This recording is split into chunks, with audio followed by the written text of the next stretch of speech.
Okay, now we're gonna start solving two-step equations. So remember the one-step equation, you just do one step and you're done. So now you're gonna do it's like a little combination. You gotta do two steps now or more to do it. But we're gonna just go over two steps. I'm gonna make another video and get into more detail on how complicated it can get. So we'll just start off easy right now, so get you a feel of how to do two-step equations. So let's do number one, a very simple basic problem. Okay, 2x minus 3 equals 9, okay? So, remember how you solve algebra is that you want to do always the opposite first, okay? And the first thing you do is minus 3 here, so you want to add 3. Now, you probably have a question, how come I'm not dividing 2? I thought you're doing the opposite. How come you're just adding 3? I understand you're adding 3, but how come you're not dividing 2 first? Well, the reason why is because if you divide 2, you also have to divide 2 on the 3 also. And then you're going to get negative 3 halves, and you'll solve one problem, but you create another one. You get with all these messy numbers. So that's why I'm adding 3 first. And I'll do it both ways so you can understand why you don't do the dividing first. I mean, you can still do it, and you get the same answer, but the numbers are not as clean. But I'll do it this way first, and I'll show you the difference. So negative 3 plus 3 is 0, and 9 plus 3 is 12, right? So you get 2x equals 12. What do you do now? So it's 2 times x, right? 2x is the same thing as 2 times x. So you're dividing, because the opposite of multiplication is divide. And you're going to get x equals 6. Now let's go back to the original one. Let's see what happens if you divide by 2 first. I'm going to redo this problem and show you the difference. Okay, let me separate this out a little bit. Okay, 2x minus 3 is 9. Let's say I divide by 2 first, instead of doing the traditional adding 3. Let's do it this way. So what happens now? 2x minus 3 over 2 is 9 halves. Okay, so now, okay, this is good. 2x divided by 2 is just x, right? But look at what happens. Now I got to do negative 3 divided by 2 also. So now you're going to get negative 3 halves equals to 9 halves. You see it's not as clean. The numbers are much better here than over here. You can still do it this way and you get the same answer. That's the great thing about math is that as long as you follow the rules, you're going to get the same answer. So what you do right now is that you have x minus 3 halves equals 9 halves. So what do? You add 3 halves, right? Because you're doing the opposite of minus.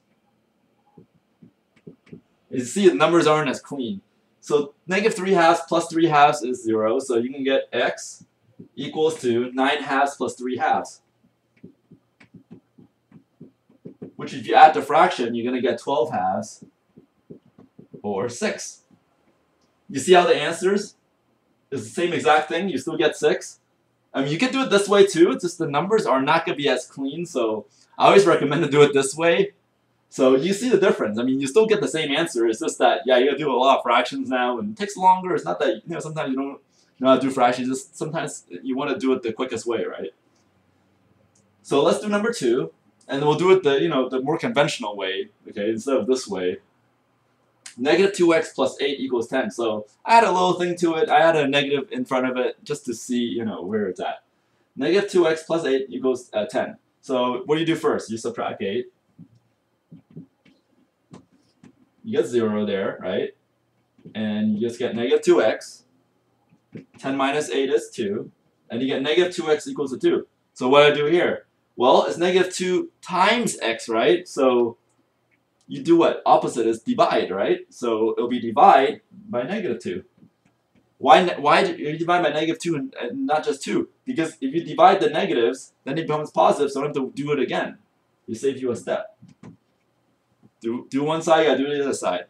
This becomes 1x or x. 2 divided by negative 2 is negative 1. Okay? So that's how you do that one.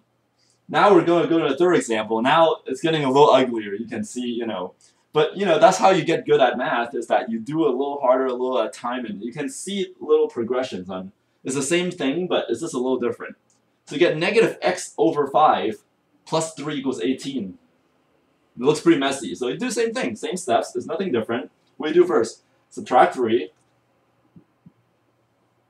Because it's plus 3, so you subtract 3. that becomes 0, right? If you do 3 minus 3.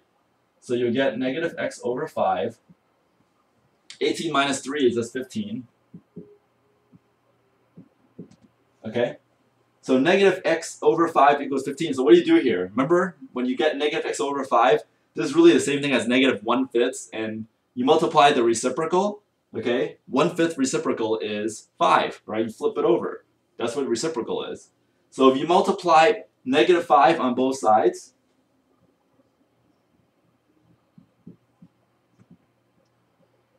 it will get rid of the 5 on the bottom because it's 5 over 1, right? When you multiply it.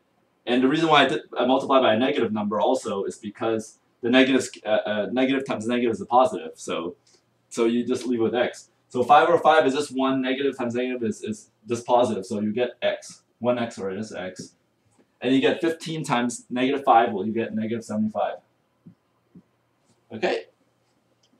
So now we're going to get to more fractions, and you get used to it when you start seeing these different scenarios, because you're going to get a lot of different problems. And it's just one topic, but it's a lot of different scenarios. So here's a scenario where now you get a fraction, different kind of looking fraction, okay? But same thing, you know, negative 3x, 3/5 x, and minus 7 equals to 4, okay? So what you do first, you add 7, right? Because it's minus 7, so you add 7. Okay? So you're going to get negative 3/5 x equals to 11. Okay? So how do I get rid of the 3/5? Well, what you do is just, you can multiply the reciprocal. Because the thing is, when you multiply the reciprocal is your identity, your multiplicative identity. So let's multiply by 5/3, negative. Okay, first of all, let's look at this. What happens? When you multiply the reciprocal, look at this. 5 times 3 is 15. 3 times 5 is 15. 15 over 15 is 1, right? So you're going to get 1x, right? The only thing you worry about is the negative. So if you multiply the negative here, you're going to get a positive. So you win, winner, winner. You get a positive, and you make it a 1, so it's 1x. 1x is the same thing as x, right? So you do it on this side, you got to do it on the other side. So I multiply 5/3 on negative 5/3 on both sides. So this becomes 1x, or x. Okay? And then 11 times negative 5 over 3. So how do you do that? Well, 11 over 1, right? So 5 times 11 is 55. 1 times 3 is 3. Okay? And then there's a negative, so let's put the negative here. I usually like to do the negatives last, because I think it confuses people when they try to do it in the beginning. It's actually very similar to trigonometry. One day when you start doing it, I always do the signs last, and there's a good reason for it. So the answer will be negative 55 over 3. Can you leave it like that? Yes, that's it. And I do want to start getting a good habit of leaving it as an improper fraction. Forget mixed numbers, forget decimals, because when you do algebra, it's mostly improper fractions. And when you get to algebra 2, you'll see why leaving an improper fraction, and most math teachers will take it. And you should think about it that way. This has to become normal to you, the way it reads. Don't make it a decimal. And I know some students like to make it negative 55.333. It's like they don't want to see the. I mean, they'll divide it in 3. It's not negative 5.333, but they will always like make it a decimal, and it's like, don't do that. It's like, if you do that, then you won't understand. You know, you can't be scared of fractions. So leave it that way. The answer is negative 55 over 3, unless they ask, you know, for a mixed in mixed form. But I mean, some math teachers do, some don't. I mean. But get into the habit of leaving it like this. And I'll move on to the next thing, absolute values.